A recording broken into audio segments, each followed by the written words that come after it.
Kusama のセルフオブリタレーションって、そういったね、水玉が結局中に自分がうずもれていって、それで私が消えてなくなってしまって。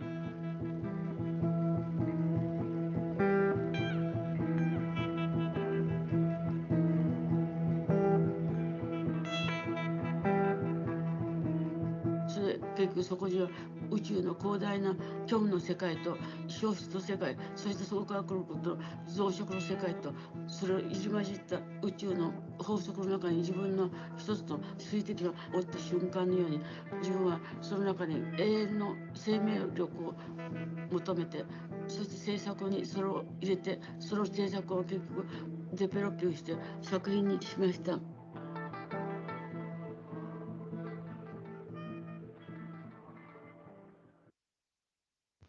Hey guys, this is Victoria and I'll be teaching you about Yayoi Kusama. Born on March 22, 1929, Kusama grew up in the mountainous region of Matsumoto, Japan.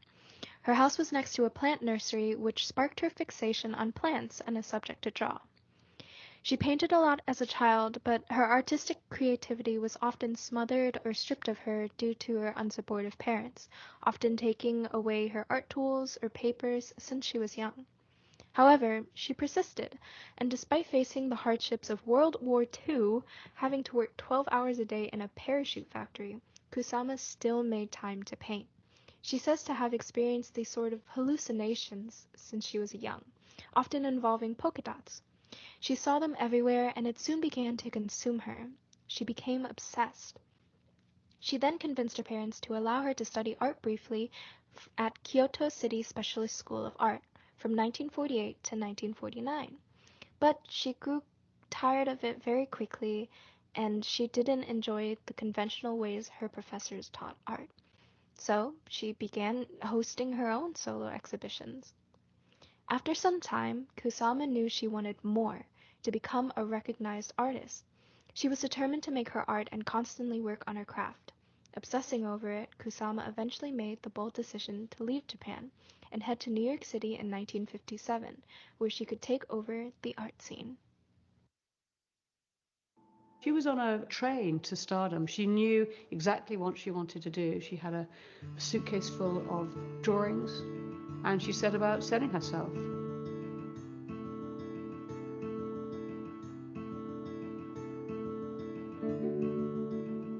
New York に着いた時に初めてエンパイアステートビルに乗って行って、それから広いニューヨークを見て私は感動しました。そして私はいつかこのニューヨークを自分の心の中に芸術的な山のような私の蓄えられた力でもってこのニューヨークをいつか制覇して世界に飛び出ていくということを深く誓い合いました。And so Kusama did exactly that. She moved to New York City and she started making art and making herself known in the art world. Here we see her Infinity Room, Fally's Field, started in 1965 and then eventually became part of her permanent collection until 2016.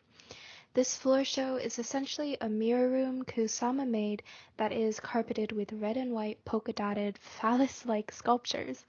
It's said to evoke Kusama's early childhood and experiences of being surrounded by boundless fields while examining ideas of repetition, sexual orientation, and perception. This really speaks deeply to Kusama as she has always seen the world differently due to her mental illness and often experiences these hallucinogenic images. She often finds herself seeing a pattern and then having that pattern repeated wherever she looks.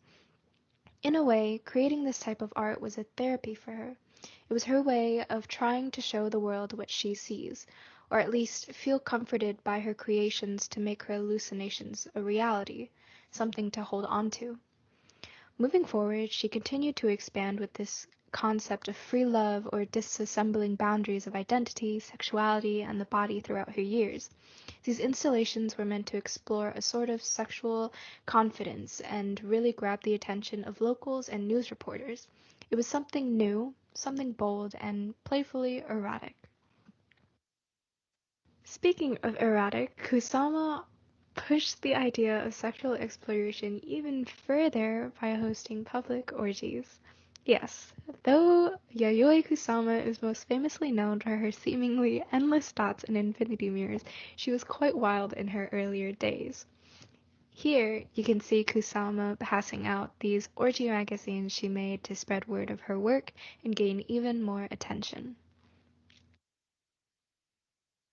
Kusama then grew bolder and bolder, continuing to show up in exhibitions, trying her best to get her name out there. Here, we see her laying in her famous Narcissus garden, consisting of 1,500 shimmering balls. The balls are both following her obsessive theme of polka dots, but also commenting on our obsession with self or inner ego. In an essay by Daniel Shang, they said, "The size of each sphere was similar to that of a fortune teller's crystal ball. When gazing into it, the viewer only saw his/her own reflection staring back, forcing a confrontation with one's own vanity and ego." This touches into the mythology of Narcissus, the one that Kusama's garden is named after. With 1,500 shiny balls, they create something similar to a body of water that abstracts everything while only focusing on you as you step closer. This is similar to the story of Narcissus. Cursed to fall in love with his own reflection, Narcissus stops to get a drink of water from a nearby lake or pond and instantly becomes entranced with his own reflection. Unable to resist, Narcissus continues to look at his reflection until he dies at the very spot he lays. Here you can see Kusama's Narcissus Garden in a 2021 exhibition in Sydney, Australia. As you can see, as a person walks by the balls, all they can really focus on is themselves, their own reflections, perpetually moving as they move. I think what Kusama is trying to comment on here is society's obsession with self, trying to get whatever photo op we can or stare at ourselves whenever we can. We've all been there. I mean, when you're walking down a street and catch your reflection at a window, door, or car even, or going to check yourself on your phone camera or a nearby window. We're all a little bit obsessed with ourselves and how we look. In this installation, Kusama merely exposes that nature within us and allows us to play with the role of Narcissus as we stroll through her garden.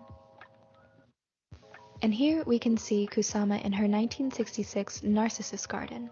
She sold each of her balls for $2 and had a sign beside her saying, "Your Narcissus for sale."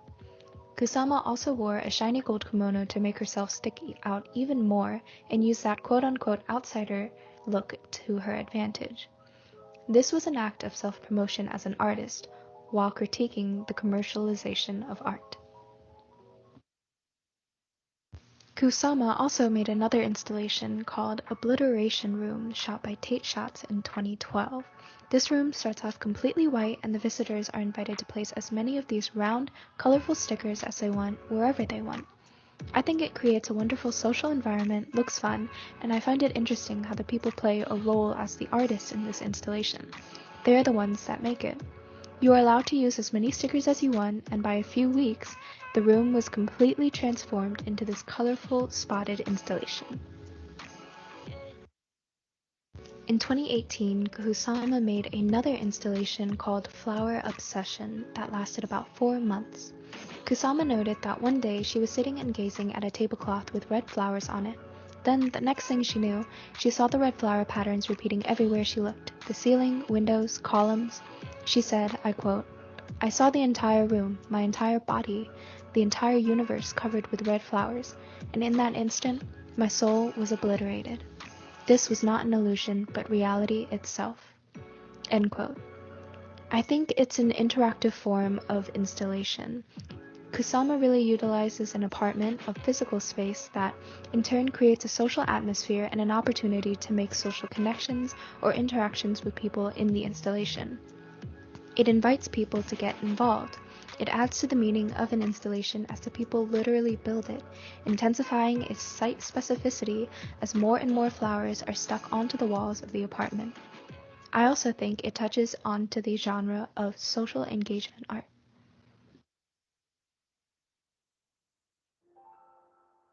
And last but certainly not least, we have Kusama's famous infinity mirror rooms. In an article written for the Kusama's Infinity Mirror Room exhibition at Hirschhorn Museum, it is said that, quote, each of Kusama's kaleidoscope environments offers the chance to step into an illusion of infinite space. The rooms also provide an opportunity to examine the artist's central themes, such as the celebration of life and its aftermath, unquote. This installation was made of wood, mirror, plastic, acrylic, LEDs, and aluminum collection of the artist. These lantern-like images recall back to the Japanese tradition of Toro Nagashi, a ceremony in which paper lanterns known as chochin float down a river to guide ancestral spirits back to their resting places on the final night of the summer Open Festival. It is said that the ceremony often commemorates the victims of the atomic bombs. Mesmerizing and intimate, Kusama's poetic installations underscores the impermanence of life and the certitude of death, giving it its name, Aftermath of Obliteration of Eternity.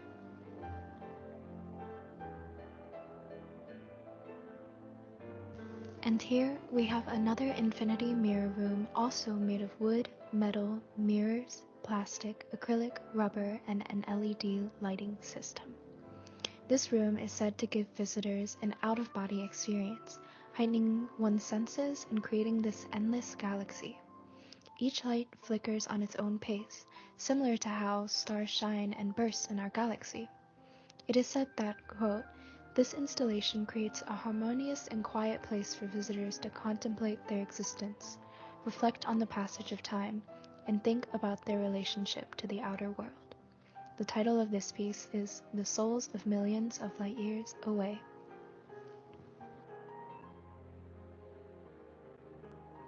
My final thoughts on Kusama overall is that she's an amazing, fun, explorative artist that really cares about human interaction, life, and the many fascinations of our world.